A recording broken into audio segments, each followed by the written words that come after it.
दोस्तों, जब मिल बैठे तीन यार, सिर पर ही करवा दिया हथौड़े से वार। अपने मासूम भोले भाले पति को दिया मार। आखिरकार ये कैसा वहशीपन, दरिंदगी भरा, हवस भरा प्यार। दोस्तों, करनी तो थी हवस की आंख ठंडी, लेकिन उस हवस की आंख को ठंडा करने के लिए पति को ही ठंडा कर डाला। आज आपको आपका चहीता सचदेवा टाइम्स दिखाएगा एक वहशी दरिंदी पत्नी की काली करतूत, वो भी सिर्फ और सिर्फ आपके चहेते यूट्यूब चैनल सचदेवा टाइम्स पर। दोस्तों, यदि आज तक आपने कभी सावधान इंडिया या क्राइम पेट्रोल का सीजन नहीं देखा है, तो आज और अभी आप सचदेवा टाइम्स की इस क्राइम रिपोर्ट को जरूर देख लें। दोस्तों, एसएसपी देहरादून के पीछे काले कपड़े में खड़े इन दोनों नकाबपोशों को आप जरा आज गौर से देख लीजिए। एक नकाबपोश का नाम है मुकेश, तो दूसरे नकाबपोश का नाम है आशीष। जहां एक और इस पूरे घटनाक्रम में मुकेश मुख्य हत्यारा है, तो वहीं आशीष सहयोगी हत्यारा है। बात यदि मुकेश की जाए तो वो यही विकास नगर विधानसभा का रहने वाला है और मैजिक वाहन चलाने का काम करता था। वो हरबटपुर से कालसी के रूट पर, और पूर्व में मुकेश मैजिक वाहन यूनियन का अध्यक्ष भी रह चुका है। तो वहीं जो दूसरा सहयोगी हत्यारा है आशीष, वो मैजिक यूनियन में ही एजेंट का काम किया करता था। मैजिक वाहन यूनियन से जुड़े होने के कारण मुकेश और आशीष आपस में दोनों गहरे दोस्त थे। दोस्तों, दरअसल अब होता यूं है कि मैजिक वाहन चलाने वाला यह मुकेश हाल निवासी विकास नगर संतराम की घरवाली के साथ प्रेम संबंधों में बन जाता है। संतराम की घरवाली का टांका इस मुकेश नाम के व्यक्ति के साथ भिड़ जाता है। इनके प्रेम संबंधों को चलते हुए, इनकी आशिकी को चलते हुए, या यूं कहा जाए कि इनके अवैध प्रेम संबंधों को चलते हुए एक लंबा अरसा बीत जाता है। लगभग 7 से 8 साल का अरसा बीत जाता है। और कमाल की बात तो यह है दोस्तों कि पति संतराम को इस बात की बिल्कुल भी भनक नहीं थी कि उसकी पीठ के पीछे उसकी धर्मपत्नी क्या कुछ गुल खिला रही है। अब होता यह है कि अपनी अय्याशी को करने के लिए, अपने अवैध संबंधों को और आगे बढ़ाने के लिए, और कोई उनके इस अय्याशी भरे अवैध संबंधों पे उंगली ना उठा सके, उसके लिए अब जरूरी यह हो गया था उन लोगों के लिए कि पति संतराम को कहीं ना कहीं ठिकाने लगा जाए, उसे कहीं ना कहीं ठिकाने लगाते हुए मौत के घाट उतार दिया जाए। इसी कड़ी में मुकेश और उसका सहयोगी आशीष और संतराम की धर्मपत्नी आपस में मिलकर एक षड्यंत्र रचते हैं, और इस षड्यंत्र के तहत मुकेश आशीष को आगे करते हुए संतराम को कहीं ना कहीं एक बड़ा काम दिलाने के चक्कर में, एक बड़ा ठेका दिलवाने के नाम पर आशीष के हरबटपुर स्थित निवास पर बहाने से बुलवाता है।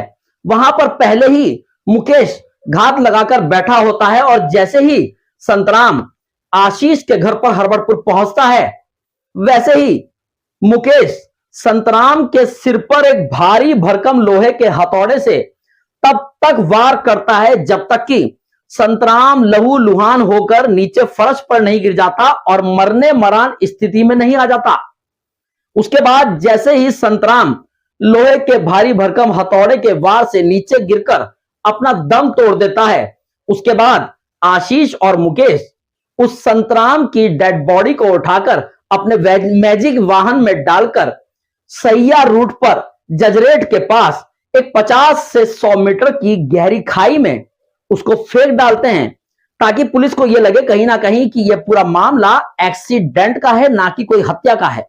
संतराम की पत्नी खुद को बहुत ज्यादा ओवर स्मार्ट और होशियार समझते हुए पुलिस थाने जाती है और वहां पर जाकर अपने पति की गुमशुदगी की रिपोर्ट दर्ज करवाती है, और ये कहती है कि मेरे पति घर से बाहर निकले थे किसी काम के लिए, लेकिन वो वापस नहीं लौटे हैं अब तक। ऐसा कहकर पत्नी की यह सोचती कि मैं बच गई।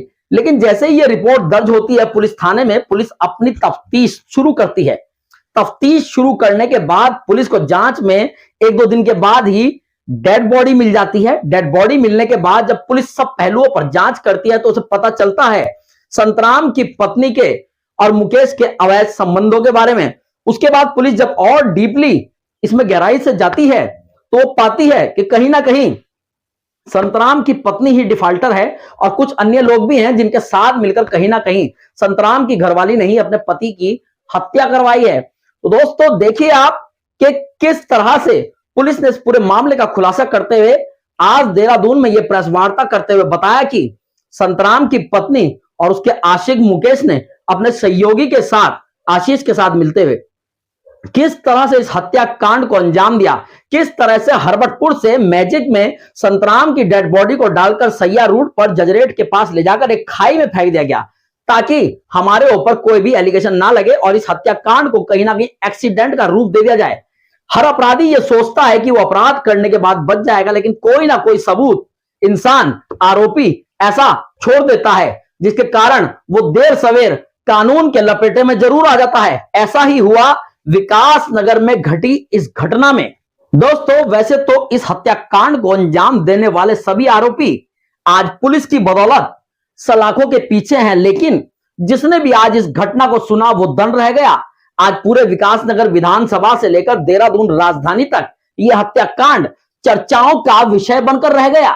दोस्तों ये चक्कर चलाना नहीं आसान, बस इतना समझ लीजिए कि चक्कर चलाओगे तो घन चक्कर बन जाओगे और इस चक्कर को चलाने के चक्कर में आप जेल का चक्कर काट कर आ जाओगे। दोस्तों सावधान रहें और सतर्क रहें और सचदेवा टाइम्स के संपर्क में तो जरूर बने रहें। और सचदेवा टाइम्स के संपर्क में आप तभी बने रहेंगे जबकि आप हमारे YouTube चैनल सचदेवा टाइम्स को YouTube पर जाकर सब्सक्राइब कर लेंगे। तो बैठे क्या हैं, जाइए अभी के अभी और YouTube पर जाइए और हमारे YouTube चैनल सचदेवा टाइम्स को अभी के अभी सब्सक्राइब कर लीजिए। नमस्कार।